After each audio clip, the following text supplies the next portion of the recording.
Good morning. നമ്മൾ ഇന്ന് discuss ചെയ്യാൻ പോകുന്നത് നമ്മുടെ ലെവറേജ് അനാലിസിസ് എന്നുള്ള ചാപ്റ്ററിലെ കുറച്ച് റിമൈനിങ് ആയിട്ടുള്ള പോർഷൻസ് ആണ്. First area capital gearing. What is capital gearing? Capital gearing എന്ന് ഉദ്ദേശിക്കുന്നത് the capital of the company is geared, അല്ലെങ്കിൽ capital gearing refers to the proportion of fixed interest bearing securities such as debentures and preference shares to the shareholders fund. അതായത് ഒരു ഫേമിന്റെ capital structure എന്ന് പറഞ്ഞു കഴിഞ്ഞാൽ എന്താ? ഒരു ഫേമിന്റെ capital structure refers to the proportion of ഡെപ്റ്റ് ആൻഡ് ഇക്വിറ്റി. ഒരു ആ ഫേമിന്റെ ക്യാപിറ്റൽ റേസ് ചെയ്യുന്നത് എത്രത്തോളം ഡെപ്റ്റ് യൂസ് ചെയ്തിട്ടാണ്, അതായത് കടമെടുത്തിട്ടാണ്, ആൻഡ് എത്രത്തോളം ഷെയർസ് ഇഷ്യൂ ചെയ്തിട്ടാണ്. ആ ഒരു പ്രപ്പോർഷൻ ഓഫ് ഡെപ്റ്റ് and equity in the total capital of the company, അതിനെയാണ് നമ്മൾ ക്യാപിറ്റൽ സ്ട്രക്ചർ എന്ന് പറയാം. അപ്പൊ ക്യാപിറ്റൽ ഗിയറിംഗ് എന്ന് പറയുന്നത് ആ ഒരു ക്യാപിറ്റൽ സ്ട്രക്ചറിന്റെ പ്രൊപ്പോർഷൻ എന്താണ്? ദ പ്രൊപ്പോർഷൻ ഓഫ് ഡെപ്റ്റ് to the total equity of the company. ഒരു ഫേം ക്യാപിറ്റൽ റേസ് ചെയ്യുമ്പോൾ ആ ഫേമിന്റെ ടോട്ടൽ ക്യാപിറ്റലിൽ എത്ര പ്രൊപ്പോർഷൻ, ദ പ്രൊപ്പോർഷൻ ഓഫ് ഡെപ്റ്റ് ആൻഡ് പ്രൊപ്പോർഷൻ ഓഫ് ഇക്വിറ്റി, ആ ഒരു പ്രൊപ്പോർഷനാണ് നമ്മൾ ക്യാപിറ്റൽ ഗിയറിംഗ് എന്ന് പറയുന്നത്. So capital gearing refers to the proportion of fixed interest bearing securities such as debentures and preference shares to the shareholders fund or equity. Okay, ഇപ്പം ഇക്വിറ്റിയും ഡിബഞ്ചറും preference ഷെയർസും പോലുള്ള fixed charges securities തമ്മിലുള്ള പ്രൊപ്പോർഷനെയാണ് നമ്മൾ എന്ത് പറയുന്നത്? Capital gearing എന്ന് പറയുന്നത്. അപ്പോൾ ഒരു ഫേം നമ്മൾ ഹൈലി ഗിയർഡ് എന്ന് പറയുകയാണെങ്കിൽ അതിൻ്റെ അർത്ഥം A firm is said to be highly geared when the proportion of debt is more than equity. Geared എന്ന് നമ്മൾ ഉദ്ദേശിക്കുന്നത് റിസ്ക്, എത്രത്തോളം ഡിബഞ്ചറും പ്രിഫറൻസ് ഡിവിഡൻഡും ഉണ്ട്. അതായത് ഒരു ഫേമിന് മാസം ഇപ്പം ഇക്വിറ്റി ഷെയർ ഹോൾഡേഴ്സിന്റെ കേസ് ആണെങ്കിൽ നമുക്കറിയാം നമുക്ക് ഡിവിഡൻഡ് കൊടുക്കേണ്ടത് കമ്പൽസറി അല്ല. വെറാസ് ഡിബഞ്ചറും പ്രിഫറൻസ് ഷെയർസും ആണെങ്കിൽ നമ്മൾ എന്ത് ചെയ്യണം? ഫിക്സ്ഡ് ആയിട്ട് നമുക്ക് പ്രോഫിറ്റ് ഉണ്ടെങ്കിലും ഇല്ലെങ്കിലും നമ്മൾ എന്ത് ചെയ്യണം? അവർക്ക് ഇൻട്രസ്റ്റ് കൊടുക്കണം. സോ ഗിയർഡ് എന്ന് ഉദ്ദേശിക്കുന്നത് എത്രത്തോളം ഈ ഫിക്സ്ഡ് ചാർജസ് കൂടുതലുണ്ടോ അതിനെയാണ് ഗിയർഡ് എന്ന് പറയുന്നത്. So when we say that capital gearing is high, it means that the proportion of debt is more than the proportion of equity in the capital structure. For capital gearing in the equation, capital gearing is equal to long term debts by equity. അതായത് ഒരു ഫേമിന്റെ ഡെപ്റ്റ് to equity, debts by equity ആണ് capital gearing കാണാനുള്ള equation. അപ്പൊ ഈ ഡെപ്റ്റ് എത്രത്തോളം കൂടുന്നോ അപ്പൊ എന്താവും? നമ്മുടെ ക്യാപിറ്റൽ ഗിയറിംഗ് റേഷ്യോ കൂടും. സോ ക്യാപിറ്റൽ ഗിയറിംഗ് ഹൈ ആണെന്ന് നമുക്ക് പറയാം. Okay, so that is capital gearing. ഇനി നമുക്ക് ഈ ഒരു ചാപ്റ്ററിൽ വരുന്ന ഒരു ഏരിയ ആണ്, നമുക്ക് കുറച്ച് ഡീറ്റെയിൽസ് തരും. അപ്പൊ നമ്മൾ ഈ ചാപ്റ്ററിൽ ലെവറേജ് ആയിരുന്നു പഠിച്ചത്. ലെവറേജ് എന്ന് പറയുന്നത് ക്യാപിറ്റൽ ഗിയറിംഗ് തന്നെയാണ്. ലെവറേജ് മീൻസ് എന്തായിരുന്നു? Presence of fixed charges in the total profit of the company. ഒരു ഫേമിന്റെ പ്രോഫിറ്റിൽ എത്രത്തോളം ആ പ്രോഫിറ്റ് ഫിക്സ്ഡ് ചാർജസ് കൊണ്ടുപോകുന്നു അതിനെയാണ് നമ്മൾ ലെവറേജ് എന്ന് പറയുന്നത്. The presence of fixed charges in the profit of the firm. അതിന്റെ 3 ടൈപ്പ് നമ്മൾ പഠിച്ചു: ഫിനാൻഷ്യൽ ലെവറേജ്, ഓപ്പറേറ്റിംഗ് ലെവറേജ്, പിന്നെ അത് രണ്ടും കൂടി കമ്പൈൻ ചെയ്തിട്ടുള്ള കമ്പൈൻഡ് ലെവറേജ്. ഓക്കെ, അപ്പോൾ ആ ഒരു ലെവറേജസിന്റെ ഇക്വേഷൻ വെച്ചിട്ട് കുറച്ച് ഡീറ്റെയിൽസ് നമുക്ക് തരും. അത് വെച്ചിട്ട് നമ്മളോട് ഇൻകം സ്റ്റേറ്റ്മെന്റ്സ് പ്രിപ്പയർ ചെയ്യാൻ പറയും. അതിന്റെ ക്വസ്റ്റ്യൻസ് വരാറുണ്ട്. അപ്പൊ അതിന്റെ ഒരു സാമ്പിൾ നോക്കാം. പ്രിപ്പറേഷൻ ഓഫ് ഇൻകം സ്റ്റേറ്റ്മെന്റ്, അതായത് നമുക്ക് കുറച്ച് ഡീറ്റെയിൽസ് ഡാറ്റ തന്നിട്ടുണ്ടെങ്കിൽ അതിൽ നിന്ന് എങ്ങനെ ഇൻകം സ്റ്റേറ്റ്മെന്റ് പ്രിപ്പയർ ചെയ്യാം. ഓക്കെ, അപ്പൊ എന്താണ് ഇൻകം സ്റ്റേറ്റ്മെന്റ്? അപ്പോൾ നമുക്ക് ഒരു ഇൻകം സ്റ്റേറ്റ്മെന്റ് എന്ന് പറയുന്നത് നമുക്ക് ഫിനാൻഷ്യൽ മാനേജ്മെന്റിൽ നമ്മൾ ഫോളോ ചെയ്യുന്ന ഫോർമാറ്റ്. ഇപ്പൊ നമ്മൾ ഈ ഒരു ചാപ്റ്ററിൽ പഠിച്ചില്ലേ കോൺട്രിബ്യൂഷൻ കാണാൻ. അപ്പോൾ ഇൻകം സ്റ്റേറ്റ്മെന്റിന്റെ ഫോർമാറ്റ്, ഒരു ഫേമിന്റെ ഇൻകം സ്റ്റേറ്റ്മെന്റിന്റെ ഫോർമാറ്റ് ഇതാണ്. പെർട്ടിക്കുലേഴ്സ് കോളം, എമൗണ്ട് കോളം വരക്കുക. പിന്നെ നമ്മൾ ഓരോ പ്രോബ്ലത്തിലും ലെവറേജ് കാണാൻ കണ്ട പോലെ first sales then less variable cost. Okay, sales less variable cost ചെയ്യാം. നമുക്കറിയാം സെയിൽസ് നിന്ന് വേരിയബിൾ കോസ്റ്റ് ഓർക്കുമ്പോൾ എന്താ കിട്ടുക? Will get contribution. Okay, then sales less variable cost നമുക്ക് കോൺട്രിബ്യൂഷൻ കിട്ടും. ദെൻ കോൺട്രിബ്യൂഷനിൽ നിന്നും എന്ത് ഓർക്കണം? ഫിക്സ്ഡ് കോസ്റ്റ് കുറക്കുക, കോൺട്രിബ്യൂഷനിൽ നിന്ന് ഫിക്സ്ഡ് കോസ്റ്റ് കുറക്കുക. അപ്പം നമുക്ക് എന്ത് കിട്ടും? EBIT, earning before interest and tax, അതായത് ഇൻട്രസ്റ്റും ടാക്സും കുറക്കുന്നതിൻ്റെ മുന്നുള്ള പ്രോഫിറ്റ് കിട്ടും. അതൊന്ന് നമ്മൾ എന്ത് ചെയ്യണം? ലെസ് ഇൻട്രസ്റ്റ് ലെസ് ചെയ്യുക. അപ്പം കിട്ടുന്ന എന്താണ്? ഏർണിങ്സ് ബിഫോർ ടാക്സ് കുറക്കുന്നതിൻ്റെ മുന്നുള്ള പ്രോഫിറ്റ്. ഇനി ഈ EBT നമ്മൾ എന്ത് ചെയ്യണം? ലെസ് ടാക്സും കൂടി കുറക്കുക. അപ്പം എന്ത് കിട്ടും? ഇക്വിറ്റി ഷെയർ ഹോൾഡേഴ്സിന് അവൈലബിൾ ആയിട്ടുള്ള പ്രോഫിറ്റ്, അതായത് ഏർണിങ്സ് ആഫ്റ്റർ ടാക്സ്, EAT നമുക്ക് കിട്ടും. അപ്പോൾ EAT ആണ് ഇക്വിറ്റി ഷെയർ ഹോൾഡേഴ്സിന് അവൈലബിൾ ആയിട്ടുള്ള പ്രോഫിറ്റ്. ഓക്കെ, അപ്പോൾ ഒരു ഇൻകം സ്റ്റേറ്റ്മെന്റ് നമ്മളെടുത്ത് പ്രിപ്പയർ ചെയ്യാൻ പറയുകയാണെങ്കിൽ ഇതാണ് ഇൻകം സ്റ്റേറ്റ്മെന്റിന്റെ ഫോർമാറ്റ്. ഓക്കെ, അപ്പോൾ സെയിൽസ് ലെസ് വേരിയബിൾ കോസ്റ്റ്, അപ്പോൾ കോൺട്രിബ്യൂഷൻ കിട്ടും. അതിന് ഫിക്സ്ഡ് കോസ്റ്റ് കുറച്ച് EBIT, then EBT, EAT.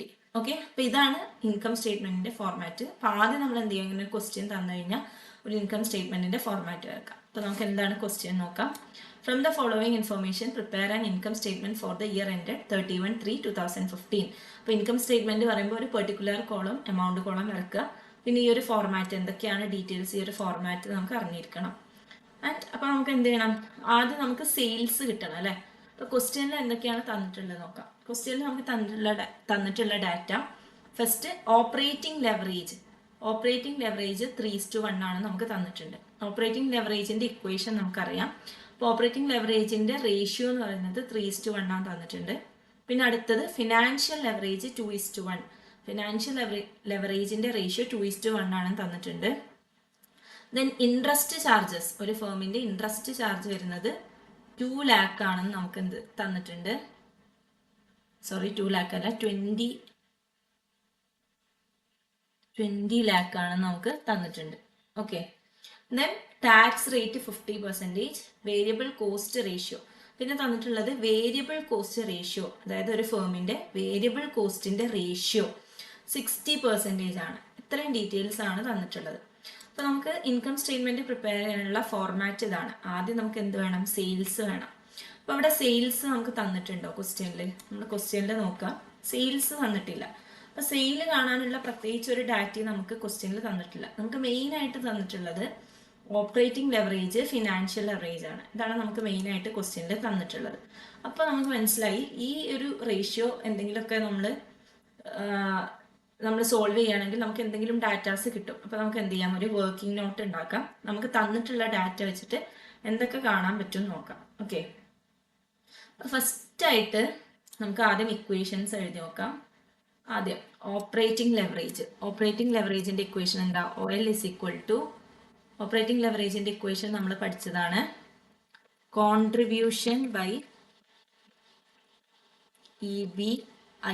Contribution by EBIT ആണ് ഓപ്പറേറ്റിംഗ് ലെവറേജിന്റെ ഇക്വേഷൻ. അപ്പോൾ കോൺട്രിബ്യൂഷൻ നമുക്ക് ക്വസ്റ്റ്യനിൽ തന്നിട്ടില്ല, EBIT നമുക്ക് ക്വസ്റ്റ്യനിൽ തന്നിട്ടില്ല. പക്ഷെ നമുക്ക് തന്നിട്ടുണ്ട് ഓപ്പറേറ്റിംഗ് ലെവറേജ് എന്താണ്? 3:1 ആണ്. അപ്പോൾ പ്രത്യേകിച്ച് ഇതിൽ നിന്നും നമുക്കൊന്നും കിട്ടാനില്ല. ഇനി നമുക്ക് നെക്സ്റ്റ് ക്വസ്റ്റ്യനിൽ തന്നിട്ടുള്ളത് ഫിനാൻഷ്യൽ ലെവറേജ് ആണ്. Financial leverage is equal to, ക്വസ്റ്റ്യനിൽ തന്നിട്ടുണ്ട് 2:1. അപ്പോൾ നമുക്ക് അത് എഴുതി വെക്കാം, 2:1. ഫിനാൻഷ്യൽ ലെവറേജിന്റെ ഇക്വേഷൻ എന്താ?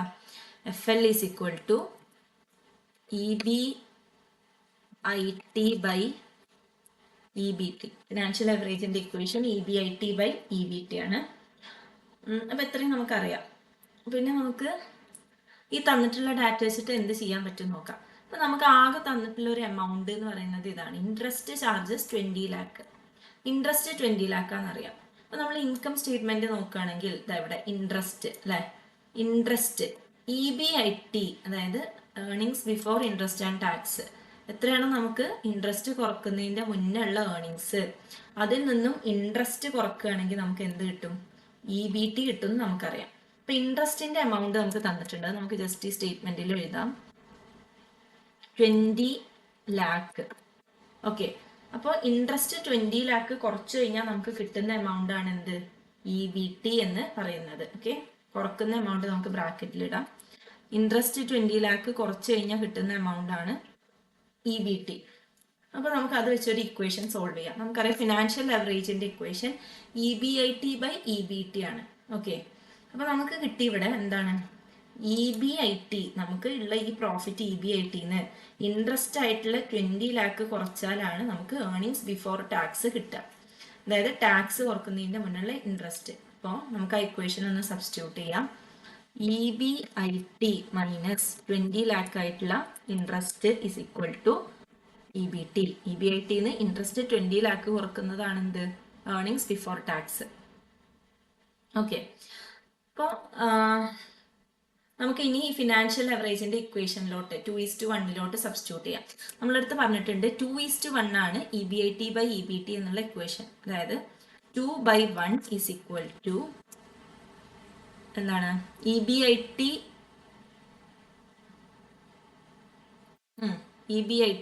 എന്താ നമുക്കറിയില്ല. EBIT ബൈ EBT എന്താ നമുക്കറിയാം. EBITന്ന് 20 ലാക്ക് കുറച്ച് കഴിഞ്ഞാലാണ് EBT. അപ്പൊ നമ്മൾ അതിനെന്ത് ചെയ്തു? ഈ EBTനെ നമ്മൾ ഇങ്ങനെ ഒന്ന് സബ്സ്റ്റിറ്റ്യൂട്ട് ചെയ്തു. അതായത് EBT എന്ന് പറഞ്ഞാൽ EBITന്ന് 20 ലാക്ക് ഇൻട്രസ്റ്റ് കുറച്ചാലുള്ളതാണ്. അപ്പൊ നമ്മൾ ഇക്വേഷൻ എങ്ങനെ ഒന്ന് സബ്സ്റ്റിറ്റ്യൂട്ട് ചെയ്തു. ഇനി ഇതിനെ സോൾവ് ചെയ്താൽ എന്ത് കിട്ടും? 2/1 is equal to EBIT by EBIT minus 20 lakh.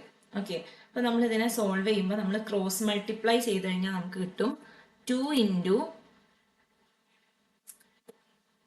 EBIT minus 20 lakh cross multiply ചെയ്യാം കേട്ടോ, is equal to EBIT. Okay, ഇതാണ് നമുക്ക് ക്രോസ് മൾട്ടിപ്ലൈ ചെയ്യുമ്പോൾ കിട്ടുക. അതിനെ സോൾവ് ചെയ്യാം. അപ്പൊ എന്താവും? ഇതിനെ സോൾവ് ചെയ്താൽ 2 ഇൻറ്റു EBIT രണ്ടും എന്ത് ചെയ്യുക? 2 ഇൻറ്റു EBIT 2 EBIT എന്ന് കിട്ടും മൈനസ് 2 ഇൻറ്റു ബ്രാക്കറ്റിലുള്ള 20 ലാക്കിനെ മൾട്ടിപ്ലൈ ചെയ്യാം. അപ്പൊ നമുക്ക് 40 lakh is equal to EBIT. നമ്മളുടെ ഇക്വേഷൻ ഇങ്ങനെ ആവും. Okay, 2 EBIT minus 40 lakh is equal to EBIT. ഇനി നമുക്ക് എന്ത് ചെയ്യാം? ഈ EBITനെ ഈ സൈഡിലോട്ട് കൊണ്ടുവന്നാൽ 2 EBITയും ഒരുമിച്ചാവും. അപ്പൊ 2 EBIT ഈ ഇവിടെയുള്ള EBITനെ ഈ സൈഡ് ഓഫ് ഇക്വേഷൻ കൊണ്ടുവരുമ്പോൾ എന്താവും? മൈനസ് ആവും. അപ്പൊ 2 EBIT minus EBIT is equal to ഇവിടെയുള്ള ഈ 40 മൈനസ് 40 ലാക്കിനെ ഈ സൈഡിലോട്ട് കൊണ്ടുവരാം. അപ്പൊ മൈനസ് 40 എന്താവും? പ്ലസ് 40 ലാക്ക് ആവും. അപ്പൊ ഈ ഇക്വേഷൻ സോൾവ് ചെയ്താൽ എന്താവും? 2 EBIT മൈനസ് EBIT എന്താ? EBIT is equal to 40 lakh. Okay, അപ്പൊ നമുക്ക് EBITയുടെ വാല്യൂ കിട്ടി ഈ ഒരു ഇക്വേഷൻ വെച്ചിട്ട്. ഓക്കെ, അപ്പൊ നമ്മൾ എങ്ങനെ കണ്ടുപിടിച്ചത്? നമുക്ക് തന്നിട്ടുള്ള ഫിനാൻഷ്യൽ ലെവറേജിന്റെ റേഷ്യോ തന്നിട്ടുണ്ട്. അതിന്റെ ഇക്വേഷൻ നമുക്കറിയാം EBIT ബൈ EBT ആണ്. അപ്പോൾ EBT എന്താണെന്ന് നമുക്ക് തന്നിട്ടുള്ള ഒരു ഡാറ്റ വെച്ച് നമ്മൾ കണ്ടുപിടിച്ചു. അതായത് earnings before interest and tax, അതിൽ നിന്നും ഇൻട്രസ്റ്റ് കുറച്ച് കഴിഞ്ഞാൽ കിട്ടുന്നതാണ് EBIT. അപ്പൊ നമ്മൾ അത് സബ്സ്റ്റിറ്റ്യൂട്ട് ചെയ്തപ്പോൾ നമുക്ക് എന്ത് കിട്ടി? EBIT 40 ലാക്ക് ആണെന്ന് കിട്ടി. അപ്പൊ നമുക്ക് എന്ത് ചെയ്യാം? ഇൻകം സ്റ്റേറ്റ്മെന്റിലോട്ട് എടുത്ത് എഴുതാം. EBIT 40 ലാക്ക് ആണെന്ന് കിട്ടി. നമുക്കത് ഇൻകം സ്റ്റേറ്റ്മെന്റിലോട്ട് എഴുതാം. EBIT 40 ലാക്ക്. ഓക്കെ,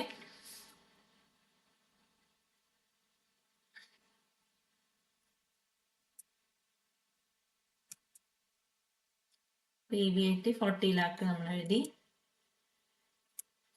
ഇനി അപ്പൊ നമുക്ക് ഏർണിങ്സ് ബിഫോർ ടാക്സ് എന്താന്ന് കിട്ടും അല്ലെ? EBIT 40 ലാക്ക് ആണെന്ന് നമുക്ക് കിട്ടി. ഈ ഇൻട്രസ്റ്റ് 20 ലാക്ക് ആണെന്ന് നമുക്ക് കിട്ടി. അപ്പൊ എന്താണ് EBT? 40 ലാക്ക് മൈനസ് 20 ലാക്ക് ആണ് ഏർണിങ്സ് ബിഫോർ ടാക്സ്. അപ്പൊ EBT is equal to 20 lakh. Okay, EBT 20 lakh ആണ്. EBT നമുക്ക് കിട്ടി. EBITയും കിട്ടി 40 ലാക്ക്. ഓക്കെ, ഇനി ടാക്സ് നമുക്ക് ക്വസ്റ്റ്യനിൽ തന്നിട്ടുണ്ട് 50% ആണെന്ന്. അപ്പൊ നമുക്ക് എന്ത് ചെയ്യാം? ടാക്സ് 50% കുറക്കാം ഈ ഏർണിങ്സ് ബിഫോർ ടാക്സ് എന്ന്. അപ്പോൾ നമുക്ക് ഏർണിങ്സ് ആഫ്റ്റർ ടാക്സ് കിട്ടും. അപ്പോൾ EBT 20 ലാക്ക് ആണ്. അപ്പോൾ അതിന്ന് ടാക്സ് 20 ലാക്കിന്റെ 50% ആണ് ടാക്സ്. അതായത് 10 ലാക്ക്. 20 ലാക്കിന്റെ 50% 10 ലാക്ക് കുറച്ച് കഴിഞ്ഞാൽ നമുക്ക് എന്ത് കിട്ടും? ഏർണിങ്സ് ആഫ്റ്റർ ടാക്സ് കിട്ടും. അതായത് 10 ലാക്ക് ആണ് ഏർണിങ്സ് ആഫ്റ്റർ ടാക്സ്. ഓക്കെ, അപ്പൊ ഇത്രയും ഡാറ്റ നമുക്ക് കിട്ടി. EBIT കിട്ടി, EBT കിട്ടി, EATയും കിട്ടി. ഓക്കെ, EATയും കിട്ടി. ഇനി നമുക്ക് എന്ത് ചെയ്യണം? സെയിൽസ്, വേരിയബിൾ കോസ്റ്റ്, കോൺട്രിബ്യൂഷൻ, ഇതൊന്നും നമുക്ക് കിട്ടിയിട്ടില്ല. ഓക്കെ, അപ്പോൾ നമുക്ക് സെയിൽസ് എങ്ങനെയാണ് കണ്ടുപിടിക്കാൻ നോക്കാം. സെയിൽസ് നമുക്ക് ക്വസ്റ്റ്യനിൽ തന്നിട്ടുണ്ട്. ഇനി അടുത്ത ഇപ്പൊ നമുക്ക് EBIT കിട്ടി, ഓപ്പറേറ്റിംഗ് ലെവറേജ് നമുക്ക് തന്നിട്ടുണ്ട് 3:1. അപ്പൊ അത് വെച്ച് നമുക്ക് എന്തെങ്കിലും സോൾവ് ചെയ്യാൻ പറ്റുമോ നോക്കാം. Operating leverage is equal to, അതായത് ഓപ്പറേറ്റിംഗ് ലെവറേജിന്റെ ഇക്വേഷൻ എന്താ? Contribution by EBIT. ഓപ്പറേറ്റിംഗ് ലെവറേജിന്റെ ഇക്വേഷൻ കോൺട്രിബ്യൂഷൻ ബൈ EBIT ആണ്. അപ്പോൾ കോൺട്രിബ്യൂഷൻ എന്താണ് നമുക്ക് അറിയില്ല. അപ്പോൾ ഓപ്പറേറ്റിംഗ് ലെവറേജിന്റെ റേഷ്യോ നമുക്കറിയാം, 3/1 is equal to contribution by EBIT. ഇപ്പൊ EBIT എന്താന്ന് നമുക്ക് കിട്ടിയിട്ടുണ്ട് അല്ലെ. EBIT നമുക്ക് കിട്ടി 40 lakh ആണ്. അപ്പൊ നമുക്ക് ഈ ഒരു ഇക്വേഷൻ സബ്സ്റ്റിറ്റ്യൂട്ട് ചെയ്ത് കഴിഞ്ഞാൽ നമുക്ക് എന്ത് കിട്ടും? കോൺട്രിബ്യൂഷന്റെ വാല്യൂ കിട്ടും. ഇതിനെന്ത് ചെയ്യാം? EBIT-ന്റെ വാല്യൂ നമുക്ക് കിട്ടിയിട്ടുണ്ട്. അപ്പൊ 3/1 is equal to contribution by EBIT എന്താ? 40 lakh. അപ്പൊ നമുക്ക് ഇതിനെ ക്രോസ് മൾട്ടിപ്ലൈ ചെയ്ത് കഴിഞ്ഞാൽ നമുക്ക് കോൺട്രിബ്യൂഷന്റെ വാല്യൂ കണ്ടുപിടിക്കാൻ പറ്റും. അപ്പോൾ ക്രോസ് മൾട്ടിപ്ലൈ ചെയ്യാം. അപ്പൊ നമുക്ക് എന്ത് കിട്ടും? ഈ ക്രോസ് മൾട്ടിപ്ലൈ ചെയ്യുമ്പോൾ 3 into 40 lakh is equal to 1 into C എന്നാവും. Okay, 3 into 40 lakh is equal to C. അതായത് കോൺട്രിബ്യൂഷൻ എന്ന് പറയുന്നത് എന്താ? 1,20 lakh is equal to contribution. അപ്പൊ നമുക്ക് കോൺട്രിബ്യൂഷൻ കിട്ടി ഇക്വേഷൻ സബ്സ്റ്റിറ്റ്യൂട്ട് ചെയ്തപ്പോൾ. അപ്പൊ 1,20 lakh ആണ് കോൺട്രിബ്യൂഷൻ. അപ്പൊ അത് നമുക്ക് സ്റ്റേറ്റ്മെന്റിലോട്ട് എടുത്തെഴുതാം. കോൺട്രിബ്യൂഷൻ നമുക്ക് കിട്ടി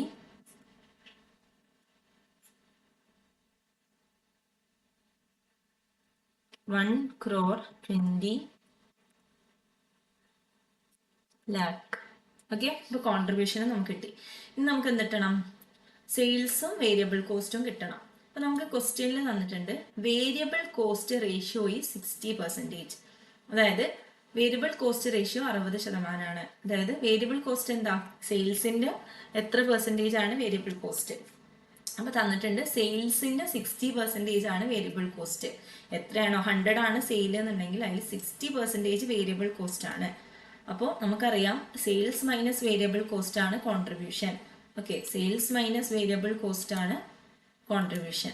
ഓക്കെ, അപ്പോൾ 100ന്റെ 60% നമുക്ക് തന്നിട്ടുണ്ട് വേരിയബിൾ കോസ്റ്റ് റേഷ്യോ 60%.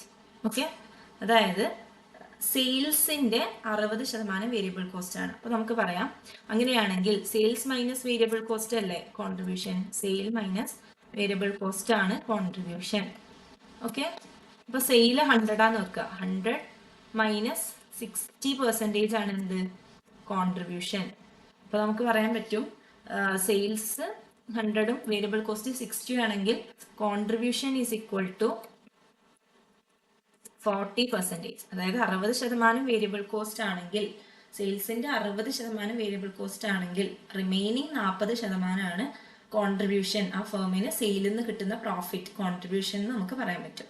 അപ്പോൾ as variable cost ratio 60%, we can say that remaining contribution is equal to 100 minus 60%, അതായത് 40%. അപ്പോൾ നമുക്ക് പറയാം കോൺട്രിബ്യൂഷന്റെ പെർസെൻറ്റേജ് എന്ന് പറയുന്നത് 40% ആണ്. ഓക്കെ, അപ്പൊ ഇവിടെ നമുക്ക് കോൺട്രിബ്യൂഷൻ എന്താന്ന് കിട്ടിയിട്ടുണ്ട് അല്ലെ.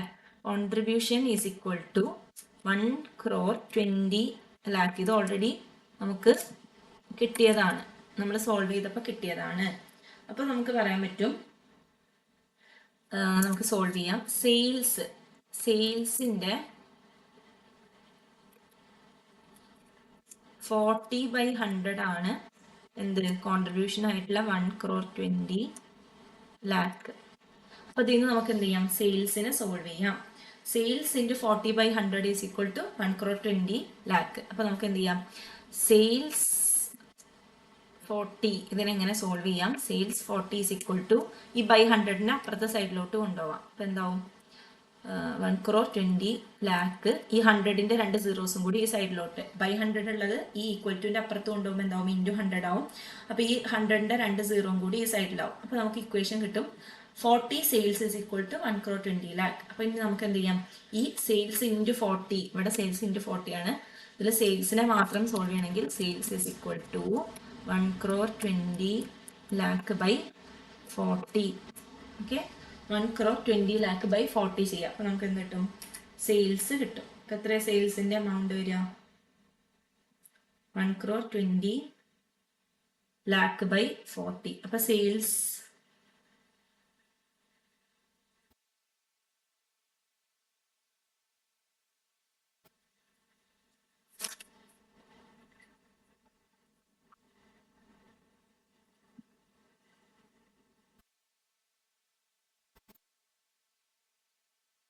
സെയിൽസിന്റെ എമൗണ്ട് വരുന്നത് 3 crore ആണ്. 3 crore.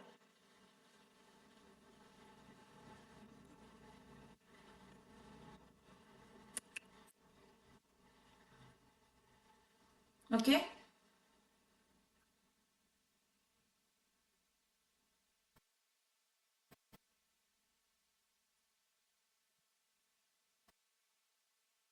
അപ്പോൾ സെയിൽസ് നമുക്ക് കിട്ടി 3 crore. അപ്പോൾ നമുക്ക് എന്ത് ചെയ്യാം, സെയിൽസിനെ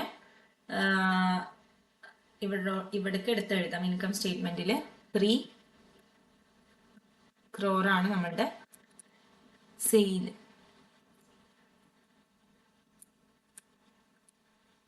ഓക്കെ, അപ്പോൾ നമുക്ക് സെയിൽസ് കിട്ടി. പിന്നെ വേരിയബിൾ കോസ്റ്റ് എന്താണ്, 60% ആണ് നമുക്കറിയാം. അപ്പോൾ സെയിൽ 3 crore കിട്ടിയ സ്ഥിതിക്ക് എന്താണ്, 3 crore-ന്റെ 60%, 3 crore-ന്റെ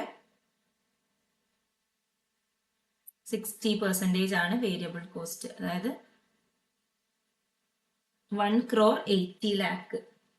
അപ്പോൾ വേരിയബിൾ കോസ്റ്റ് എന്ന് പറയുന്നത് 3 crore-ന്റെ 60%, അതായത് 1,80,00,000. അപ്പോൾ നമുക്ക് എന്ത് കിട്ടി, വേരിയബിൾ കോസ്റ്റും കിട്ടി. ഇനി കോൺട്രിബ്യൂഷൻ എന്താ, നമുക്ക് ഓൾറെഡി കിട്ടിയതാണ്. എന്താണ് കോൺട്രിബ്യൂഷൻ? കോൺട്രിബ്യൂഷൻ നമുക്ക് ഓൾറെഡി കിട്ടിയതാണ്. എത്ര നമുക്ക് കിട്ടിയ കോൺട്രിബ്യൂഷൻ, 1,20,00,000 അല്ലേ. 1,20,00,000 കോൺട്രിബ്യൂഷൻ ഓൾറെഡി കിട്ടി. 1,20,00,000. അപ്പോൾ നമുക്ക് എല്ലാ ഡീറ്റെയിൽസും കിട്ടി. ഇനി ഫിക്സഡ് കോസ്റ്റ് എന്താണെന്ന് നമുക്ക് കാണണം. നമുക്കറിയാം EBIT നമുക്ക് ഓൾറെഡി കാൽക്കുലേറ്റ് ചെയ്തപ്പോൾ കിട്ടിയത് എത്ര, EBIT നമുക്ക് കിട്ടിയത് 40 lakh അല്ലേ. 40 lakh ആയിരുന്നു നമുക്ക് EBIT കിട്ടിയത്. അപ്പോൾ കോൺട്രിബ്യൂഷൻ 1,20,00,000 ആണ്. അപ്പോൾ 1,20,00,000 മൈനസ് എത്ര ചെയ്താലാണ് 40 lakh. അപ്പോൾ അതായിരിക്കും എന്ത്, ഫിക്സഡ് കോസ്റ്റ്. അതിന്റെ ബാലൻസിങ് ഫിഗർ എത്ര വരിക, 1,20,00,000 minus fixed cost is equal to 40 lakh. Okay, അപ്പൊ അതിന്റെ ബാലൻസിങ് ഫിഗർ വരിക 80 lakh ആണ്. അപ്പൊ ലെസ് ഫിക്സ്ഡ് കോസ്റ്റ് എന്ന് പറയുന്നത് 80 lakh. ഓക്കെ, അപ്പൊ നമുക്ക് ഫിക്സ്ഡ് കോസ്റ്റും കിട്ടി. അപ്പോൾ ഇൻകം സ്റ്റേറ്റ്മെന്റിലുള്ള എല്ലാ ഡീറ്റെയിൽസും നമുക്കിപ്പോൾ കിട്ടി. സെയിൽസ്, വേരിയബിൾ കോസ്റ്റ്, കോൺട്രിബ്യൂഷൻ കിട്ടി, ലെസ് ഫിക്സ്ഡ് കോസ്റ്റ്. അപ്പൊ EBIT കിട്ടി, ലെസ് ഇൻട്രസ്റ്റ് 20 lakh, EBT കിട്ടി, ലെസ് ടാക്സ് പെർസെൻറ്റേജ്. അപ്പോൾ ഏർണിങ്സ് ആഫ്റ്റർ ടാക്സ് എന്ന് പറയുന്നത് 10 lakh ആണ്. അപ്പൊ ഇങ്ങനെയാണ് നമുക്ക് ഒരു ക്വസ്റ്റ്യനിൽ ഡാറ്റ തന്നിട്ട് ഇൻകം സ്റ്റേറ്റ്മെന്റ് പ്രിപ്പയർ ചെയ്യാൻ പറഞ്ഞാൽ നമ്മൾ പ്രിപ്പയർ ചെയ്യേണ്ടത്.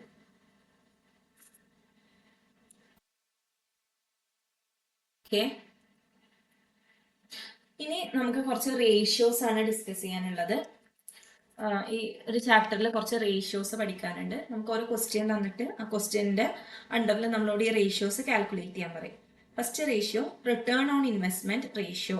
What is ROI? Return on investment എന്ന് പറയുന്നത് ഒരു ഫേം ഇൻവെസ്റ്റ് ചെയ്ത ക്യാപിറ്റൽ, അതിൽ നിന്നും എത്ര റിട്ടേൺ കിട്ടി, ഫേമിന്റെ ക്യാപിറ്റൽ ഇൻവെസ്റ്റ് ചെയ്തതിൽ നിന്നും എത്ര റിട്ടേൺ കിട്ടിയതാണ് റിട്ടേൺ ഓൺ ക്യാപിറ്റൽ എംപ്ലോയിഡ് എന്ന് പറയുന്നത്. സോ ROI-ന്റെ formula return on investment is equal to EBIT by capital employed. EBIT by capital employed.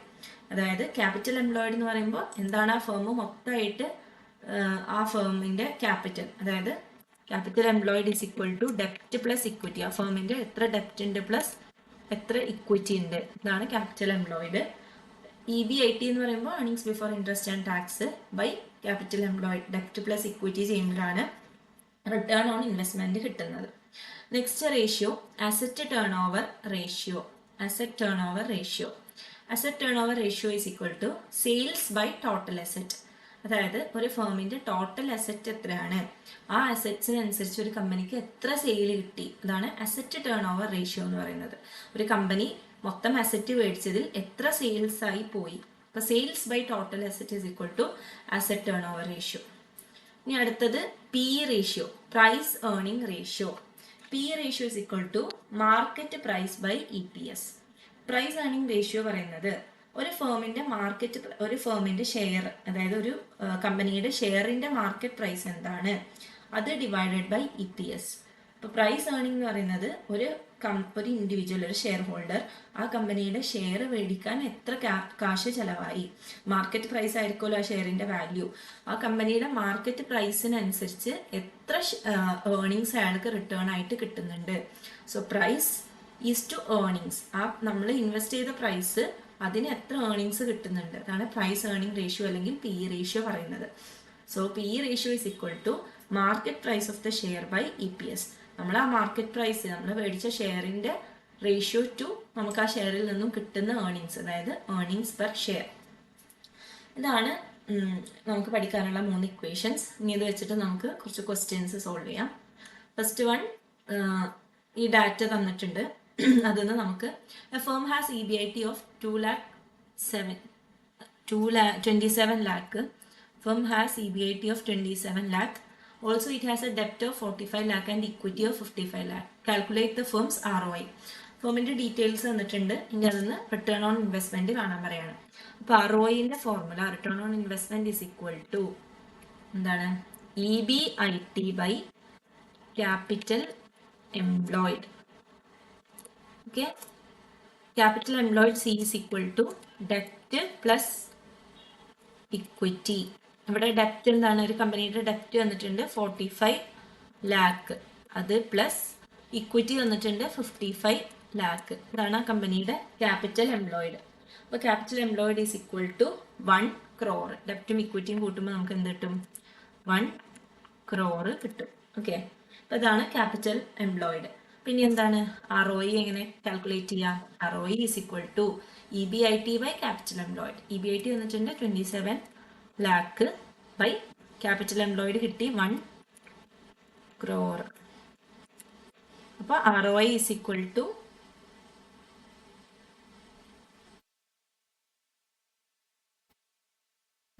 Return on capital, return on investment എന്ന് പറയുമ്പോൾ എത്ര പെർസെൻറ്റേജ് കിട്ടിയെന്നാണ് കേട്ടോ. അപ്പോൾ 27 lakh ബൈ 1 lakh ഇൻറ്റു 100 ചെയ്യണേ. എത്ര പെർസെൻറ്റേജ് റിട്ടേൺ ഓൺ ഇൻവെസ്റ്റ്മെന്റ്, എത്ര percentage return കിട്ടി. അപ്പോൾ 27 lakh ബൈ 1 crore ഇൻറ്റു 100 ചെയ്യുമ്പോൾ നമുക്ക് കിട്ടുക 27%. അതായത് ഫേം ഇൻവെസ്റ്റ് ചെയ്തത് ഇത്ര രൂപയാണ്, ഡെപ്റ്റ് ഇക്വിറ്റിയും കൂടി 1 crore rupees ഫേം ഇൻവെസ്റ്റ് ചെയ്തു. ആ ഇൻവെസ്റ്റ് ചെയ്ത പ്രോഫിറ്റ്, ഇൻവെസ്റ്റ് ചെയ്ത എമൗണ്ടിൽ നിന്നും എത്ര പ്രോഫിറ്റ് കിട്ടി, 27% ആണ് കമ്പനിക്ക് കിട്ടിയ പ്രോഫിറ്റ്. അപ്പോൾ ROI കാൽക്കുലേറ്റ് ചെയ്യാൻ പറഞ്ഞു കഴിഞ്ഞാൽ equation EBIT by capital employed. Capital employed കാണുന്നത് ഡെപ്റ്റ് പ്ലസ് ഇക്വിറ്റി ആണ്. ഇനി ഒരു ടൈപ്പ് ഓഫ് ക്വസ്റ്റ്യനും കൂടി നമുക്ക് ചെയ്യാം. അതായത് നമുക്ക് ക്വസ്റ്റ്യനിൽ നമുക്ക് different type of essay questions ചോദിക്കും. അതായത് ഓരോ കേസസ് തന്നിട്ട് നമ്മളോട് ഒരു ഫേമിൻ്റെ ഡിഫറെൻറ്റ് സിറ്റുവേഷൻ പറഞ്ഞിട്ട് ഏത് പ്ലാൻ ആയിരിക്കും കമ്പനിക്ക് ബെറ്റർ എന്ന് ചോദിക്കും. അപ്പോൾ നമ്മൾ ഏത് ചൂസ് ചെയ്യണം, അങ്ങനത്തെ ഒരു മോഡൽ ക്വസ്റ്റ്യൻ നമുക്ക് ചെയ്യാം. ക്വസ്റ്റ്യൻ വായിക്കാം. The capital structure of Seena limited is as follows. Seena ലിമിറ്റഡിന്റെ ക്യാപിറ്റൽ സ്ട്രക്ചർ തന്നിട്ടുണ്ട്. എന്താണ് capital structure?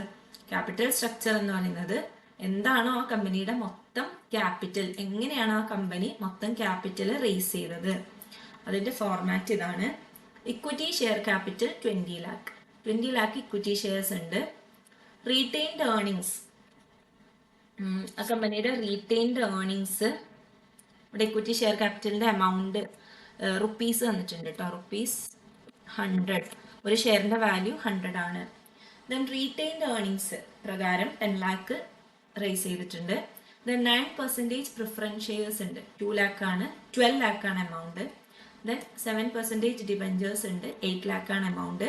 Total capital employed of the firm എന്താണ്? 50 lakh ആണ്. Equity, retained earnings, preference shares, debentures ഇതിൽ നിന്നും എല്ലാം ടോട്ടലി റേസ് ചെയ്തത് 50 lakh ആണ്. Okay. The company earns 12% on its capital.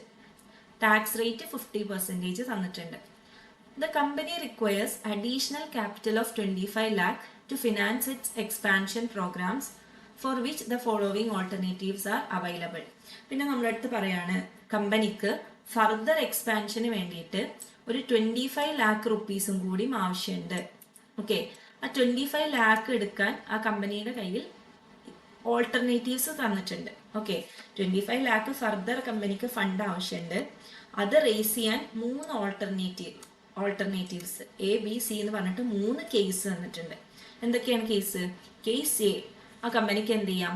20,000 equity shares at a premium of 25 per share issue ചെയ്യാം. അതായത് 20,000 equity share company issue ചെയ്യാണ്. ഓരോന്നിൻ്റെയും വില പ്രീമിയം ഓഫ് 25. ഒരു ഷെയറിന്റെ വാല്യൂ നമുക്ക് തന്നിട്ടുണ്ട് ക്വസ്റ്റ്യനിൽ 100 ആണ്. ഓക്കെ, അത് 100 രൂപയുടെ ഷെയർ 25 രൂപ പ്രീമിയത്തിന്, അതായത് 125 റുപ്പീസിന് ഇഷ്യൂ ചെയ്യാം. അങ്ങനെ ആ കമ്പനിക്ക് എന്ത് ചെയ്യാം? അഡീഷണൽ 25 lakh റേസ് ചെയ്യാം. ഇനി കേസ് ബി പറയുന്നത് 25 lakh റേസ് ചെയ്യാൻ the company issues 10% debentures. 25 lakhന്റെ 10% debenture കമ്പനിക്ക് എന്ത് ചെയ്യാം? ഇഷ്യൂ ചെയ്യാം. ഇനി കേസ് സി പറയുന്നത് issue of 8% debentures. Company 8% debentures issue ചെയ്യാണ്. കമ്പനി 8%ന്റെ ഡിബഞ്ചേഴ്സ് ഇഷ്യൂ ചെയ്യണം. ഇങ്ങനെ 3 കേസാണ് നമ്മളടുത്ത് തന്നിട്ടുള്ളത്. ഇങ്ങനെ ഒരു 3 കേസ് തന്നിട്ടുണ്ട്. ഇനി നമ്മളോട് ചോദിച്ചിട്ടുള്ളത് ഏത് ഓൾട്ടർനേറ്റീവ് ആണ് ആ ഫേം ചൂസ് ചെയ്യേണ്ടത്. കേസ് ABC ഉണ്ട്. ഈ ABCയിൽ ഏത് ഓൾട്ടർനേറ്റീവ് യൂസ് ചെയ്തിട്ടാണ് ആ ഫേം അഡീഷണൽ ക്യാപിറ്റൽ റേസ് ചെയ്യേണ്ടത്? It is estimated that PE ratio in case of A, B and C are. ഈ 3 പ്ലാനും വെച്ച് ചെയ്യുകയാണെങ്കിൽ അതിൻ്റെയൊക്കെ പ്രൈസ് ഏർണിംഗ് റേഷ്യോ നമുക്ക് തന്നിട്ടുണ്ട്. ഓക്കെ, പ്രൈസ് ഏർണിംഗ് റേഷ്യോ എന്താണെന്ന് നമ്മൾ പറഞ്ഞു നേരത്തെ. ആ പ്രൈസ് ഏർണിംഗ് റേഷ്യോ നമുക്ക് തന്നിട്ടുണ്ട്. എന്നിട്ട് നമ്മളോട് ചോദിക്കുകയാണ് which of the 3 financing alternatives would you recommend why? ഈ തന്നിട്ടുള്ള 3, ഇപ്പം നമ്മളടുത്ത് കുറച്ച് ഡാറ്റാസ് തന്നിട്ടുണ്ട്. ആ കമ്പനിയുടെ ഓൾറെഡി ഉള്ള ക്യാപിറ്റൽ സ്ട്രക്ചർ തന്നിട്ടുണ്ട്. കമ്പനിക്ക് അഡീഷണലി ഒരു 25 lakh വേണം. 25 lakh ചെയ്യാൻ 3 ഓപ്ഷൻസ് ഉണ്ട് കമ്പനിയുടെ കയ്യിൽ. A option, B option, C option. ഈ 3 ഓപ്ഷനിലും ഏതാണ് ബെറ്റർ, ഏതാണ് കമ്പനി ചൂസ് ചെയ്യേണ്ടത്, റീസണും ചോദിക്കുന്നുണ്ട്. ഓക്കെ, അപ്പൊ ഇങ്ങനെ ഒരു ക്വസ്റ്റ്യൻ നമ്മളോട് ഫിനാൻഷ്യൽ ഡിസിഷൻ എടുക്കാൻ പറയുകയാണെങ്കിൽ എപ്പോഴും നമ്മൾ ആദ്യം കാൽക്കുലേറ്റ് ചെയ്യേണ്ടത് EPS ആണ്, ഏർണിംഗ് പെർ ഷെയർ. ഒരു ഫേം എന്ത് ഡിസിഷൻ എടുക്കുന്നതിന്റെ മുന്നേ ആദ്യം കാൽക്കുലേറ്റ് ചെയ്യേണ്ടത് EPS ആണ്. അതായത് ഓരോ ഡിസിഷൻ എടുക്കുമ്പോഴും ആ കമ്പനിക്ക് കിട്ടുന്ന ഏർണിംഗ് പെർ ഷെയർ എന്താണ്. ആ ഫേമിന്റെ ഓണേഴ്സ് എന്ന് പറയുന്നത് ഇക്വിറ്റി ഷെയർ ഹോൾഡേഴ്സ് ആണ്. അപ്പോൾ ഓരോ ഓപ്ഷൻസ് എടുത്തു കഴിഞ്ഞാലും ഇക്വിറ്റി ഷെയർ ഹോൾഡേഴ്സിന്റെ റിട്ടേൺ എന്താണ്, ഏർണിംഗ് എന്താണ് എന്നുള്ളതാണ് ഒരു ഫേം കാൽക്കുലേറ്റ് ചെയ്യേണ്ടത്. ഓക്കെ, അപ്പോൾ നമ്മൾ ഇങ്ങനെ ഒരു ക്വസ്റ്റ്യൻ നമ്മളോട് ഡിസിഷൻ മേക്കിംഗ് പറയുകയാണെങ്കിൽ നമ്മൾ EPS കാൽക്കുലേറ്റ് ചെയ്യണം. പിന്നെ നമുക്ക് ക്വസ്റ്റ്യനിൽ PE റേഷ്യോ തന്നിട്ടുണ്ടെങ്കിൽ നമ്മളോട് പറയാണ് if PE ratio is given, നമുക്ക് ക്വസ്റ്റ്യനിൽ PE റേഷ്യോ തന്നിട്ടുണ്ടെങ്കിൽ student should always calculate market price also for decision making purpose. അപ്പോൾ സാധാരണഗതിയിൽ നമ്മളോട് ഒരു ഡിസിഷൻ മേക്കിംഗ് പറയുകയാണെങ്കിൽ നമ്മൾ ഏർണിംഗ്സ് പെർ ഷെയർ മാത്രം കാൽക്കുലേറ്റ് ചെയ്താൽ മതി. ഇനി ക്വസ്റ്റ്യനിൽ നമുക്ക് PE റേഷ്യോയും കൂടി തരികയാണെങ്കിൽ നമ്മൾ മാർക്കറ്റ് പ്രൈസ് ഓഫ് ഷെയറും കൂടി എന്ത് ചെയ്യണം, കാൽക്കുലേറ്റ് ചെയ്യണം ഫോർ ഡിസിഷൻ മേക്കിംഗ് പർപ്പസ്. അപ്പോൾ നമുക്ക് ഈ 3 ഓൾട്ടർനേറ്റീവ്സിലും ഏർണിംഗ്സ് പെർ ഷെയർ എന്താണെന്ന് കണ്ടുപിടിക്കാം. എന്നിട്ട് നമുക്ക് എന്ത് ചെയ്യാം, ഡിസിഷൻ എടുക്കാം. ഏത് പ്ലാന് ചൂസ് ചെയ്യുമ്പോഴാണ് ആ കമ്പനിക്ക് ബെറ്റർ എന്ന് നമുക്ക് ഡിസിഷൻ എടുക്കാം. അപ്പം അതിനാദ്യം ഒരു ഫോർമാറ്റ് വരക്കാം. ഒരു particular column, then alternative 1, 3 alternative ഇല്ലേ, ഈ 3 ഓൾട്ടർനേറ്റീവിന്റെ കേസിൽ നമുക്ക് എന്ത് ചെയ്യണം, ഏർണിംഗ് പെർ ഷെയർ കാൽക്കുലേറ്റ് ചെയ്യണം. അപ്പോൾ 3 ഓൾട്ടർനേറ്റീവ്സിന് 3 കോളം വരക്കുക, പെർട്ടിക്കുലേഴ്സിന് ഒരു കോളം. ഓക്കെ, അപ്പോൾ നമുക്കറിയാം ഏർണിംഗ്സ് പെർ ഷെയർ കാണണമെങ്കിൽ ആദ്യം നമുക്ക് എന്ത് വേണം, EBIT വേണം, earnings before interest and tax. Okay, അപ്പോൾ EBIT നമുക്ക് ക്വസ്റ്റ്യനിൽ തന്നിട്ടുണ്ടോ? EBIT നമുക്ക് ക്വസ്റ്റ്യനിൽ ഡയറക്റ്റ്ലി തന്നിട്ടില്ല. പകരം നമ്മളോട് പറയുന്നുണ്ട് the company earns 12% on its capital. ആ കമ്പനിയുടെ ക്യാപിറ്റലിന്റെ 12% ഏൺ ചെയ്യുന്നുണ്ട്. കമ്പനി ഇൻവെസ്റ്റ് ചെയ്ത ക്യാപിറ്റലിന്റെ 12% ആണ് കമ്പനിയുടെ ഏർണിങ്സ്. അപ്പോൾ we can say that earnings before interest and tax is equal to 12% of capital employed. That is 12% of capital employed. എന്താണ് ക്യാപിറ്റൽ എംപ്ലോയിഡ്? ക്യാപിറ്റൽ എംപ്ലോയിഡ് എന്ന് പറയുമ്പോൾ കമ്പനി ഓൾറെഡി എത്ര ക്യാപിറ്റൽ ഇൻവെസ്റ്റ് ചെയ്തു. ക്വസ്റ്റ്യനിൽ തന്നിട്ടുണ്ട് ഒരു കമ്പനിയുടെ മൊത്തം ക്യാപിറ്റൽ ഇത്രയാണ്. ഇക്വിറ്റി, ഡിബെഞ്ചർ, റീറ്റെയിൻഡ് ഒക്കെ ഓൾറെഡി തന്നിട്ടുള്ള സോഴ്സസ് വെച്ചിട്ട് ആ കമ്പനിയുടെ മൊത്തം ക്യാപിറ്റൽ എന്ന് പറയുന്നത് 50 lakh ആണ്. അപ്പോൾ 12% ഓഫ് 50 lakh ആണ്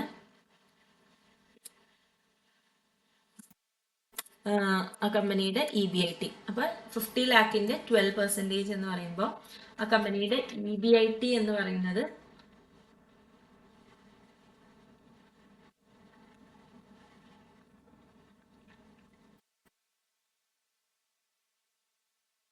സോറി 50 lakh അല്ല കേട്ടോ. നമുക്ക് EBIT നമ്മളോട് പറഞ്ഞിട്ടുണ്ട് കമ്പനിയുടെ ക്യാപിറ്റൽ എംപ്ലോയിഡ് എന്ന് പറയുന്നത് company earns 12% on its capital. Company employ ചെയ്യുന്ന ക്യാപിറ്റലിൽ 12% ഏൺ ചെയ്യുന്നുണ്ട് എന്ന് പറയുന്നുണ്ട്. അപ്പൊ ക്യാപിറ്റൽ ഓൾറെഡി എംപ്ലോയിഡ് 50 lakh ആണ്. നമുക്ക് എക്സിസ്റ്റിംഗ് ക്യാപിറ്റൽ എംപ്ലോയിഡ് 50 lakh ഉണ്ട്. അപ്പോൾ ടോട്ടൽ ക്യാപിറ്റൽ എംപ്ലോയിഡ് എങ്ങനെ കാണണം? Capital employed is equal to already 50 lakh ഉണ്ട് പ്ലസ് ഇനി കമ്പനി അഡീഷണലി 25 lakh കൂടി എന്ത് ചെയ്യുന്നുണ്ട്? റേസ് ചെയ്യുന്നുണ്ട്. അപ്പൊ മൊത്തം ആ കമ്പനിയുടെ ക്യാപിറ്റൽ എംപ്ലോയിഡ് എന്താ? 75 lakh ആണ്. കമ്പനി ഓൾറെഡി വേരിയസ് സോഴ്സിൽ നിന്നും കമ്പനിക്ക് എന്തുണ്ട്? 50 lakhന്റെ ക്യാപിറ്റൽ ഉണ്ട്. പിന്നെ ഓൾറെഡി കമ്പനി ഏതെങ്കിലും ഒരു സോഴ്സ് വെച്ചിട്ട് എന്ത് ചെയ്യുന്നുണ്ട്?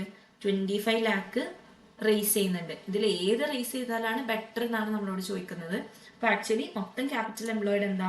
ഓൾറെഡി ഉള്ള 50 lakh പ്ലസ് 75 lakh ആണ്. So 50 lakh plus additional 25 lakh. So total capital employed എന്ന് പറയുന്നത് 75 lakh ആണ്. അപ്പോൾ EBIT is equal to 12% of 75 lakh. 75 lakhന്റെ 12% ആണ്. അതായത് 9 lakh. അപ്പോൾ EBIT എഴുതാം 9 lakh. ഓരോ ഓൾട്ടർനേറ്റീവ്സിലും 9 lakh ആണ്. കാരണം എല്ലാത്തിലും കമ്പനിയുടെ ക്യാപിറ്റൽ എന്ന് പറയുന്നത് സെയിം തന്നെയാണ്. ഓക്കെ, കമ്പനി എന്തായാലും 50 lakh അഡീഷണൽ 25 lakh എന്ത് ചെയ്യുന്നുണ്ട്? കമ്പനി റേസ് ചെയ്യുന്നുണ്ട്. So EBIT is equal to 12% of 75 lakh. EBIT 9 lakh കിട്ടി. ഇനി നമ്മൾ എന്ത് ചെയ്യണം? EBITന്ന് ഇൻട്രസ്റ്റ് കുറക്കണം അല്ലെ? EBIT ലെസ് ഇൻട്രസ്റ്റ് കുറച്ച് കഴിഞ്ഞാൽ നമുക്ക് എന്ത് കിട്ടും? ഏർണിങ്സ് ബിഫോർ ടാക്സ് കിട്ടും. ഓക്കെ, ഏർണിങ്സ് ബിഫോർ ടാക്സ് കാണാം. ഇപ്പോൾ ഇൻട്രസ്റ്റ് നമുക്ക് കുറക്കണം. ഇനി ഇൻട്രസ്റ്റ് നമുക്ക് എന്ത് ചെയ്യണം? വർക്കിംഗ് നോട്ട് ചെയ്യണം. ഓക്കെ, ഇൻട്രസ്റ്റ് പ്ലാൻ എയിൽ എന്താ ഇൻട്രസ്റ്റ്? പ്ലാൻ എയുടെ കേസ് പറയുകയാണെങ്കിൽ ക്വസ്റ്റ്യനിൽ നോക്കാം. പ്ലാൻ എ പ്രകാരമാണെങ്കിൽ എന്താണ്? Issue of 20,000 equity shares at a premium of 25 per share. അപ്പോൾ പ്ലാൻ എ പ്രകാരം കമ്പനി അഡീഷണലി ഷെയർസ് ഒന്നും ഇഷ്യൂ ചെയ്യുന്നില്ല. അപ്പോൾ കമ്പനിക്ക് പ്ലാൻ എ പ്രകാരം പ്രത്യേകിച്ച് ഇൻട്രസ്റ്റ് ഒന്നും വരുന്നില്ല. പക്ഷെ ഓൾറെഡി എക്സിസ്റ്റിംഗ് ആയിട്ടുള്ള ഡിബെഞ്ചർ ഉണ്ട്, 7% ഡിബെഞ്ചേഴ്സ് ഓഫ് 8 lakh. 8 lakhന്റെ ഡിബെഞ്ചർ ഉണ്ട്. ഇൻട്രസ്റ്റ് പെർസെന്റ് 7% ആണ് വരുന്നത്. അപ്പൊ ഇൻട്രസ്റ്റ് പ്ലാൻ എ പ്രകാരം എന്താണ്? ക്വസ്റ്റ്യനിൽ നമുക്ക് തന്നിട്ടുള്ളത് 8 lakh ഡിബെഞ്ചേഴ്സിന്റെ 7%. അപ്പോൾ നമുക്ക് ഇൻട്രസ്റ്റ് വരുന്നത് 56,000 ആണ് കേട്ടോ. 56,000. അപ്പോൾ പ്ലാൻ എ പ്രകാരം 56,000 എന്തുണ്ട്? ഇൻട്രസ്റ്റ് ഉണ്ട്. അപ്പം അത് കുറക്കുക. പിന്നെ പ്ലാൻ എ ഇക്വിറ്റി ഷെയർസ് ആയതുകൊണ്ട് അഡീഷണൽ ഇൻട്രസ്റ്റ് ഒന്നും ഇല്ല. ഇനി പ്ലാൻ ബി നോക്കാം. പ്ലാൻ ബിയിൽ ഇഷ്യൂ ഓഫ് 10% ഡിബെഞ്ചേഴ്സ് ആണ്. കമ്പനി 10% ഡിബെഞ്ചേഴ്സ് ആണ്. സോറി, ഈ ക്വസ്റ്റ്യനിൽ 10% പ്രിഫറൻസ് ഷെയർസ് ആണ് കേട്ടോ. Preference shares. പ്ലാൻ ബിയിൽ 10% ഓഫ് പ്രിഫറൻസ് ഷെയർസ് ആണ് കമ്പനി ഇഷ്യൂ ചെയ്യുന്നത്. അപ്പോൾ ഇവിടെ ഈ കേസിലും കമ്പനിക്ക് എന്തില്ല, ഡിബെഞ്ചറിന്റെ ഇൻട്രസ്റ്റ് പ്രത്യേകിച്ചൊന്നുമില്ല, കാരണം പ്രിഫറൻസ് ഷെയർസ് ആണ് ഇഷ്യൂ ചെയ്യുന്നത്. അപ്പോൾ കേസ് ബി പ്രകാരം കമ്പനിക്ക് ഓൾറെഡി ഉള്ള ഈ 56,000 തന്നെ, നമുക്ക് ഓൾറെഡി ഉണ്ടായിരുന്ന 8 ലാഖിന്റെ മുകളിലുള്ള 56,000 തന്നെ ഇൻട്രസ്റ്റ് ഉള്ളൂ. ഇനി ഓൾട്ടർനേറ്റീവ് 3 നോക്കാം. കേസ് സിയിൽ ഇഷ്യൂ ഓഫ് 8% ഡിബെഞ്ചർ ആണ് പറയുന്നത്. 8% ഡിബെഞ്ചർ പ്ലാൻ സി നോക്കുകയാണെങ്കിൽ കമ്പനി ഇഷ്യൂ ചെയ്യുന്നത് 8% ഡിബെഞ്ചർ ആണ്. നമ്മളോട് പറഞ്ഞിട്ടുണ്ട് കമ്പനി റേസ് ചെയ്യുന്നത് 25 ലാഖിൻ്റെ ആണ്. ഓക്കെ, അപ്പോൾ 25 ലാഖ് റുപ്പീസിൻ്റെ 8% ഡിബെഞ്ചേഴ്സ് കമ്പനി പ്ലാൻ സി പ്രകാരം ഇഷ്യൂ ചെയ്യുന്നുണ്ട്. 25 ലാഖിൻ്റെ 8% എന്ന് പറയുന്നത്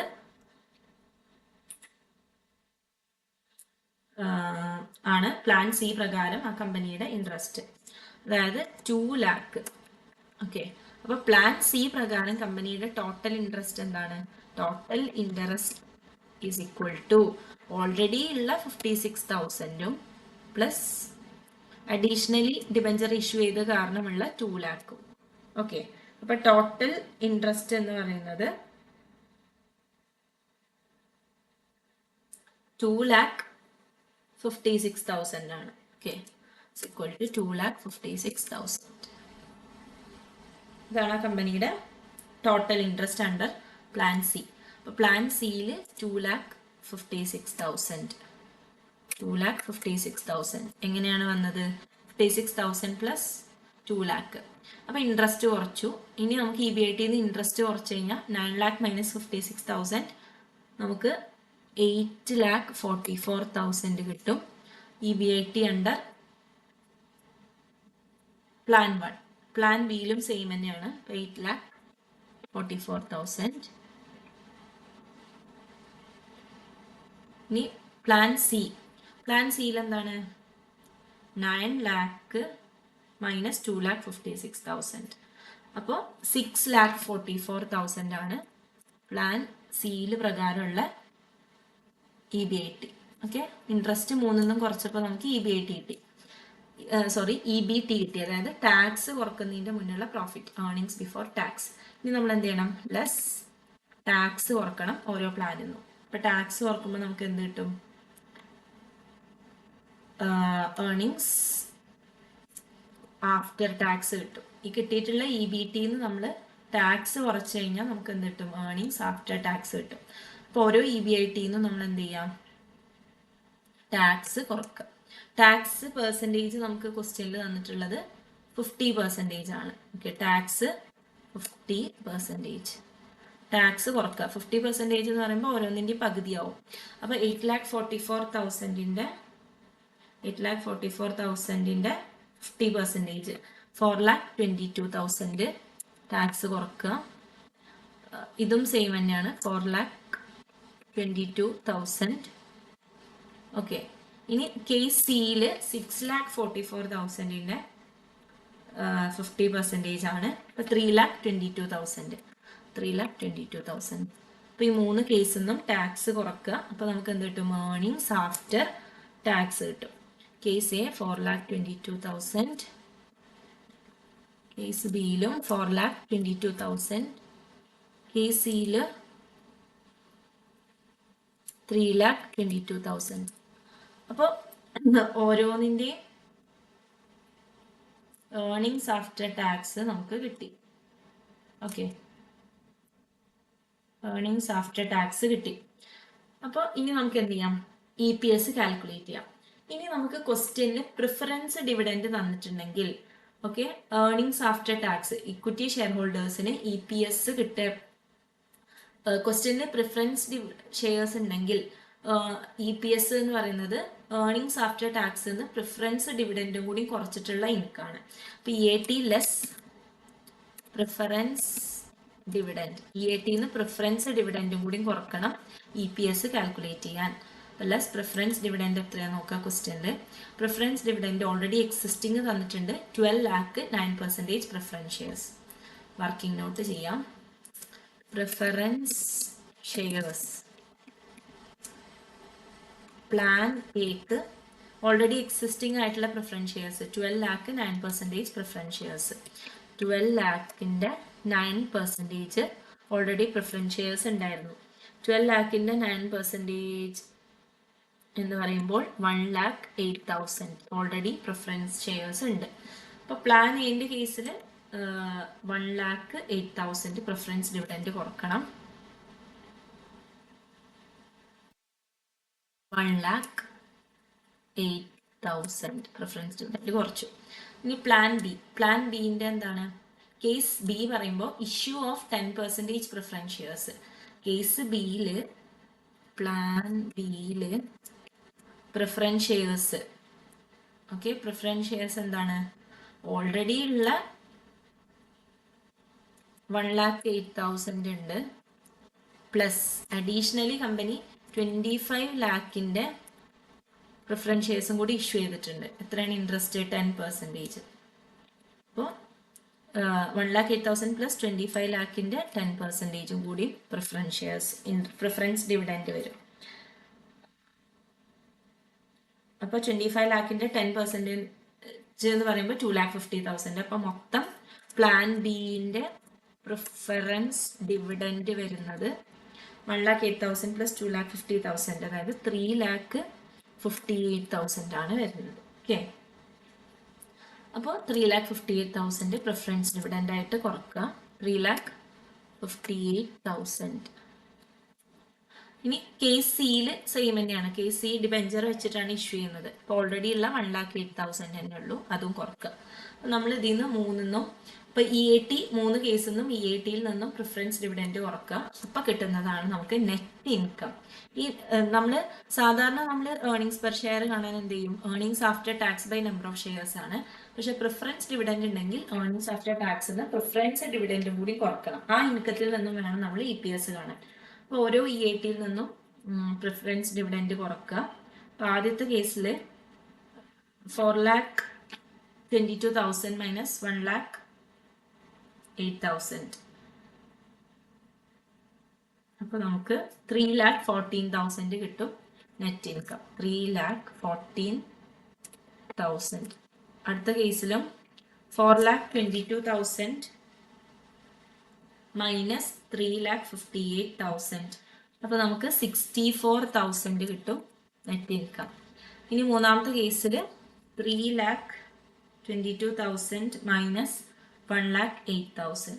net income 2,14,000.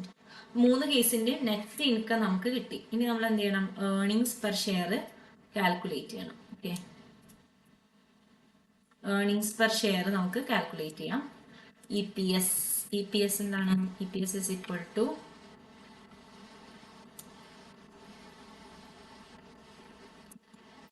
Net income. Net income നമ്മൾ എടുക്കുന്നത് ഇവിടെ പ്രിഫറൻസ് ഡിവിഡൻഡും കൂടി ഉള്ളതുകൊണ്ടാണ്. അപ്പൊ net income by number of shares. Okay, net income by number of equity shares. ഇനി നമ്മൾ ഓരോന്ന് ഇക്വിറ്റി ഷെയർസ് നമുക്ക് കാണണം. നെറ്റ് ഇൻകം ഓൾറെഡി നമുക്ക് കിട്ടിയിട്ടുണ്ട്. ഇനി നമ്മൾ എന്ത് ചെയ്യണം? നമ്പർ ഓഫ് ഇക്വിറ്റി ഷെയർസ് കാണണം. Number of equity shares. ആദ്യം പ്ലാൻ എ പ്രകാരം ഓൾറെഡി എക്സിസ്റ്റിംഗ് ആയിട്ടുള്ള ഇക്വിറ്റി ഷെയർസ് ഉണ്ട് നമുക്ക്, അല്ലെ? 20 ലാക്ക് ആണ് ഓൾറെഡി എക്സിസ്റ്റിംഗ് ആയിട്ട് കമ്പനി ഇഷ്യൂ ചെയ്തിട്ടുള്ള ഷെയർസ് ഉള്ളത്. ഒരു ഷെയറിന്റെ വാല്യൂ എത്രയാണ്? ഒരു ഷെയറിന്റെ വാല്യൂ 100 ആണ് തന്നിട്ടുണ്ട്. അപ്പോൾ ഓൾറെഡി ഉള്ള നമ്മുടെ കയ്യിൽ അവൈലബിൾ ആയിട്ടുള്ള ഷെയർസ് എന്ന് പറയുന്നത് 20,000 ആണ്. Okay, already existing equity shares, existing shares 20,000 plus പുതുതായിട്ട് പ്ലാൻ എ പ്രകാരം എന്താണ് നമ്മൾ ഇഷ്യൂ ചെയ്യുന്നത്? ഇക്വിറ്റി ഷെയർസ് ആണ്. 20,000 equity shares at a premium of 125 per share. Okay, നമ്മൾ 25 ലാക്ക് നമ്മൾ റേസ് ചെയ്തത് by issuing 20,000 equity shares. Okay, നമ്മൾ ഇഷ്യൂ ചെയ്തത് 20,000 ഇക്വിറ്റി ഷെയർസ് ആണ് നമ്മൾ ഇഷ്യൂ ചെയ്തത്. നമുക്ക് തന്നിട്ടുണ്ട് 20,000 ഇക്വിറ്റി ഷെയർസ് ആണ് ഇഷ്യൂ ചെയ്തത് എന്നുള്ളത്. അപ്പോൾ ഈ കേസിലും 20,000 ഇക്വിറ്റി ഷെയർസ്. അപ്പോൾ മൊത്തം 40,000 ആണ് പ്ലാൻ എന്റെ ഇക്വിറ്റി ഷെയർസ്. അപ്പോൾ പ്ലാൻ എൻ്റെ EPS എന്ന് പറയുമ്പോൾ നമ്പർ ഓഫ് ഷെയർസ് നമുക്ക് എഴുതാം. നമ്പർ ഓഫ് ഷെയർസ്, പ്ലാൻ എയുടെ നമ്പർ ഓഫ് ഷെയർസ് 40,000 ആണ്. Existing plus additional 20,000. Plan B നമുക്കറിയാം പ്രിഫറൻസ് ഡിവിഡൻഡ് വെച്ചിട്ടാണ് ഇഷ്യൂ ചെയ്തിട്ടുള്ളത്. അപ്പോൾ ഓൾറെഡി ഉള്ള 20,000 മാത്രമേ ഉണ്ടാവുള്ളൂ equity shares. Plan C debenture വെച്ചിട്ടാണ്. അപ്പോൾ ഓൾറെഡി എക്സിസ്റ്റിംഗ് ആയിട്ടുള്ള 20,000 മാത്രം. അപ്പോൾ നമുക്ക് എന്ത് ചെയ്യാം, EPS കാണാം. EPS ഇസ് ഈക്വൽ ടു എന്താണ്, പ്ലാൻ എന്റെ 3,14,000 ബൈ 40,000, അതായത് 7.85 പെർ ഷെയർ. അതാണ് ഏർണിങ്സ് പെർ ഷെയർ. ഇനി കേസ്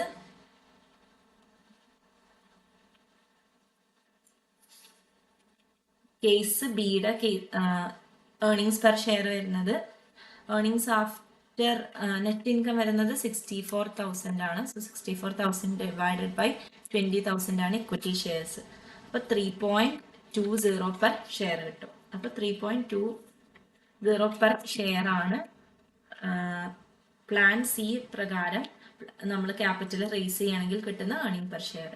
ഇനി പ്ലാൻ സി പ്രകാരമാണ് നമ്മൾ ക്യാപിറ്റൽ റേസ് ചെയ്യുന്നുണ്ടെങ്കിൽ നമുക്ക് കിട്ടുന്ന earnings per share 2,14,000 divided by 20,000. Earning per share എന്ന് പറയുന്നത് 10.7 പെർ ഷെയർ. അപ്പോൾ ഈ 3 കേസസ് പ്രകാരമുള്ള ഏർണിങ്സ് പെർ ഷെയർ നമുക്ക് കിട്ടി. ഓക്കെ, ഇനി നമ്മൾ പ്രൈസ് ഏർണിംഗ് റേഷ്യോ നമുക്ക് തന്നിട്ടുണ്ടെങ്കിൽ നമ്മൾ മാർക്കറ്റ് പ്രൈസും കൂടിയും കാണണം എന്നുള്ളത് നമ്മൾ പറഞ്ഞു. അപ്പോൾ ഏർണിംഗ് പെർ ഷെയർ 3 കേസിൻ്റെയും കിട്ടി. ഇനി നമ്മൾ എന്ത് ചെയ്യണം, മാർക്കറ്റ് പ്രൈസും കൂടി കാണണം. Okay,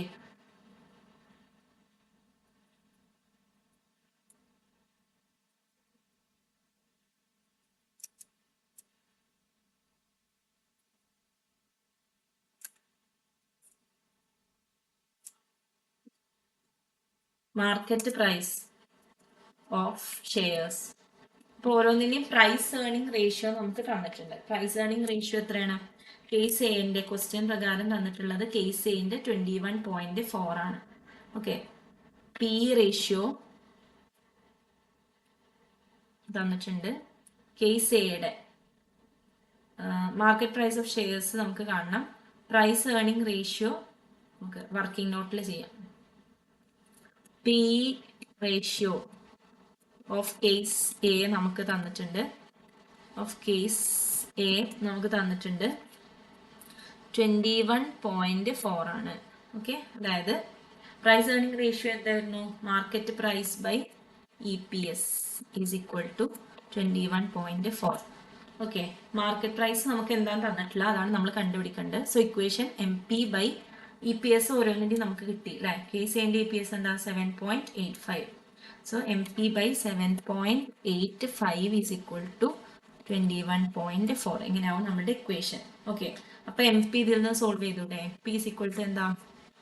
21.4 into 7.85. Market price of case A എന്താ കിട്ടുക? 21.4 ഇൻറ്റു 7.85, 167.99. അപ്പോൾ നമുക്ക് market price of case A കിട്ടി 167.99. ഇതേപോലെ നമ്മൾ സോൾവ് ചെയ്യുകയാണെങ്കിൽ market price of case B കിട്ടും 54.4. കേസ് സിന്റെ ഇതുപോലെ സോൾവ് ചെയ്യുമ്പോൾ നമുക്ക് കിട്ടും 167.99.